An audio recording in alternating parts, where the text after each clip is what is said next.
Neraka Jahannam atau tempat paling dasarnya disebutkan dalam surah An-Nisa ayat 145, A'udzu billahi minasyaitonir rajim, innal munafiqina fid darkil asfali minan nar.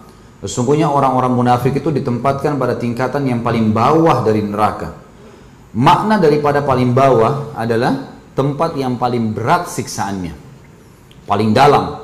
Karena sebuah tempat yang ada apinya, biasanya yang paling panas bagian bawah. Ada sumber api di situ. Maka orang-orang munafik ditaruh di situ. Na'udzubillah. Kenapa? Ulama berikan penjelasan. Kalau orang kafir, jelas kekafirannya kan? Orang beriman jelas berimannya. Orang fasik, mukmin tapi ada dosanya jelas. Oh, tetap muslim tapi dia punya dosa. Tapi orang munafik, dari mana antum bisa lihat nih dan tahu orang ini? Orang munafik itu selalu berpenampilan seperti orang beriman kalau sama orang beriman, seperti orang kafir kalau sama orang kafir. Di zaman Nabi SAW begitu. Performannya orang-orang beriman mereka ikutin. Mereka berjenggot, mereka ikut sholat bersama Nabi SAW, mereka ikut dalam majelis ilmu. Gunanya hadir hanya untuk mencari celah nih. Pada saat Nabi SAW mengatakan jihad, pergi ke Tabuk misalnya, jauh, panas. Maka mereka hadir juga. Kemudian mereka dengar, habis itu mereka keluar dari masjid, baru mereka mengekspos itu, mengatakan masa ini kita diajak perang di musim panas. Jadi mereka tuh tersebar di masjid Nabi SAW di setiap sudut ruangan. Memang tujuannya itu sepakat. Mereka sepakat untuk sengaja mengganggu. Jadi kalau Nabi SAW lagi sampaikan apa, mereka langsung menyampaikan orang di sebelah. Ah, nggak benar tuh. Ah, nggak gini. Tujuannya agar membubarkan majelis itu sebenarnya. Memang seperti itu tujuannya. Jadi kalau Nabi SAW sudah bentuk pasukan, mereka dekatin orang yang dekat. Ngapain ikut perang? Panas loh ini. Sampai Allah turunkan Al-Quran kan mengingatkan mereka untuk mereka bilang, panas loh ini. Kata Allah SWT, Kul naru jahannam asyaddu harra. Katakan kepada orang-orang munafik itu, neraka jahannam lebih panas daripada ini. Tapi memang begitu, cirinya seperti itu. Kalau mereka berkumpul sama orang-orang kafir, maka bahasanya seperti orang kafir.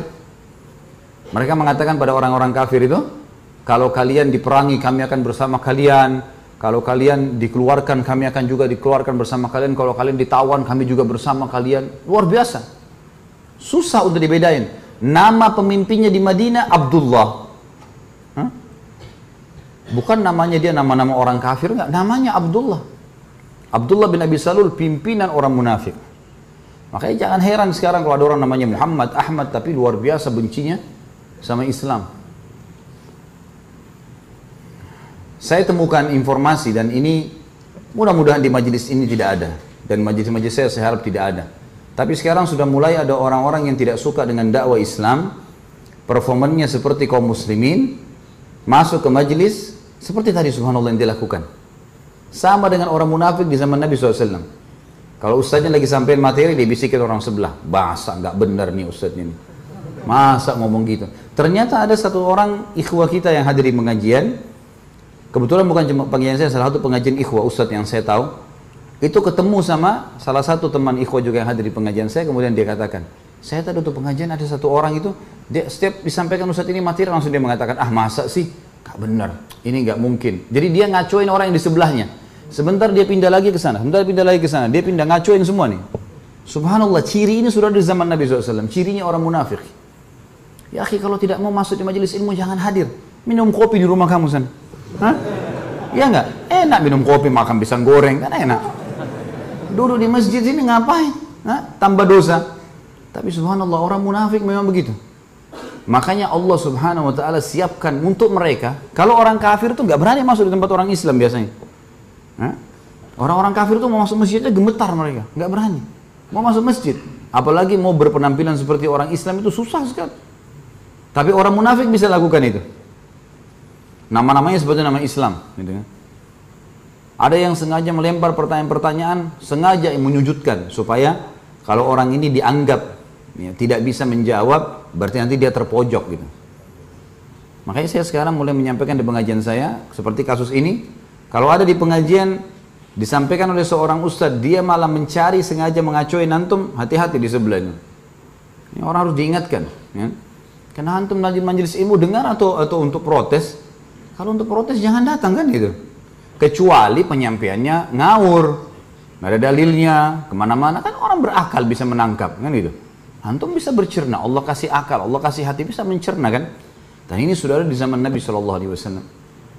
Ada yang sengaja lempar pertanyaan menyudutkan orang. Sampai saya sekarang mulai bahasakan di pengajian saya, kalau ada yang bertanya, jangan pakai tes. Saya bukan tempat tes. Gitu. Nggak usah ngetes saya, nggak usah, saya nggak perlu. Anggaplah saya orang bodoh di mata Anda, sudah selesai, keluar aja dari masjid, kan gitu. Selesai, yang karena yang butuh banyak, yang memang mau bertanya, butuh penanya, itu aja yang bertanya.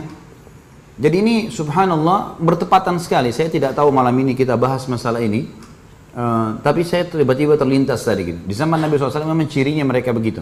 Kata sebagian ulama, kenapa orang-orang munafik diletakkan di dasarnya neraka, tempat yang paling berat? Karena memang mereka munafik. Munafik artinya memiliki dua wajah. Dalam salah satu ayat Al-Quran Allah mengatakan mudzabdzabina baina dzalik, la ilaha ula'i wa la ilaha ula.